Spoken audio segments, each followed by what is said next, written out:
Nous allons voir la dernière partie sur l'initiation de gestion de production industrielle sur le pilotage au niveau de la production. Donc au niveau du pilotage, nous allons essayer de voir les tâches et les ordonnancements. Et les tâches, qu'est-ce que c'est? Au niveau des tâches, c'est des ordres d'achat ou bien de fabrication. C'est-à-dire que dès qu'il y a une commande, il faudra faire toute une planning, comment faire l'approvisionnement et puis comment s'organise au niveau du système et comment va être la gestion même des stocks.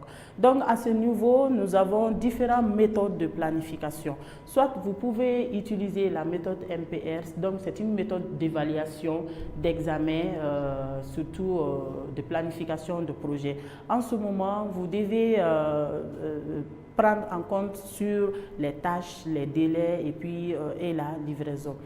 Et il y a aussi le calcul MPR. Ça aussi, c'est des matériels que vous aurez avoir besoin de ça pour vos calculs de besoin.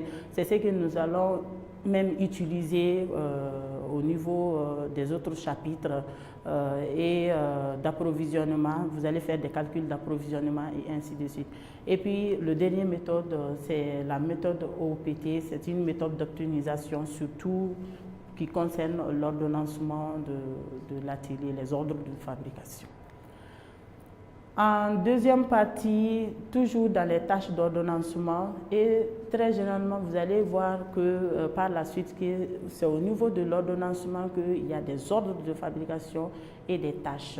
Donc, très généralement, c'est des valeurs ajoutées par l'entreprise pour pouvoir être dans les délais et même dans le temps.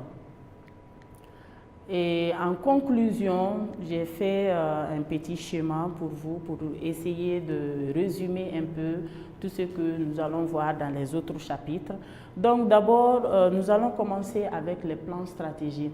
Comme on l'a vu, comment l'entreprise doit faire ses choix, ses politiques. Donc tout ceci va entrer dans le cadre du plan stratégique. Et par la suite, ce plan stratégique, il va servir de référence pour le plan commercial. Donc ce plan commercial, c'est au niveau du plan que toutes les commandes vont être gérées par la suite et il y a ce plan, lui aussi, il servira comme référence pour le plan directeur de production, c'est-à-dire c'est lui qui va exécuter. Il va prendre en compte toutes les charges globales et enfin, il y aura toute une planning de calcul des composants pour pouvoir maintenant déterminer, voilà, on a pris tel type de commande, il faut telle quantité de produits pour pouvoir satisfaire le besoin client. Et l'exécution va se faire au niveau de l'ordonnancement et puis la gestion de la capacité. Donc, au niveau de cette planning, vous allez le voir, il y aura 3 types de planification. La planification à long terme, à moyen terme et à court terme qui va concerner maintenant l'ordonnancement et puis la gestion de la capacité. Donc, merci pour votre aimable attention. Si vous avez des recommandations ou bien des suggestions ou bien des questions par rapport à cours, je suis disponible en tout moment.